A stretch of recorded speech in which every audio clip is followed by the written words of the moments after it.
vu de l'extérieur, vu d'Allemagne, bien sûr, on voit la montée du Front National et on voit qu'il y a une tentation de se refermer en France. Pour moi, une France, la France que j'aime, c'est une France ouverte, une France qui se tourne vers l'Europe, qui ouvre ses frontières, qui ne se referme pas sur elle-même.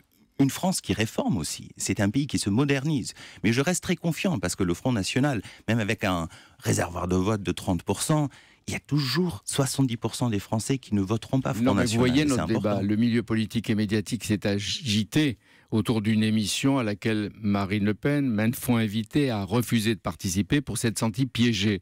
Est-ce que, vu d'Allemagne, le Front National a des solutions? Bien sûr que non.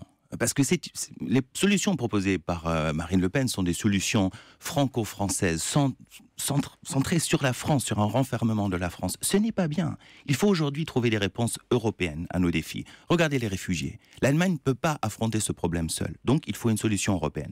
L'euro, avec la Grèce, il fallait trouver une solution européenne.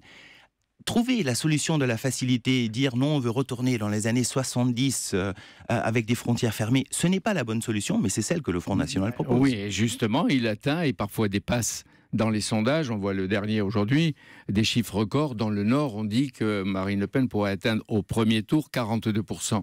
Alors, et en moyenne 30%. Et vous dites qu'il y a 70% contre, mais 70% qui sont divisés en France. Ce qu'il faut comprendre, à mon avis, je regarde depuis l'Allemagne, c'est que la France doit se moderniser. Elle ne doit pas laisser trop de place à ce déclinisme qu'on voit tous les jours. Ça va mal en France, il faut fermer les frontières, il y a trop d'immigrés, tout ça. Non, la France est un pays ouvert, donc il faut faire les réformes. Vous n'aimez pas ceux qui pleurnichent?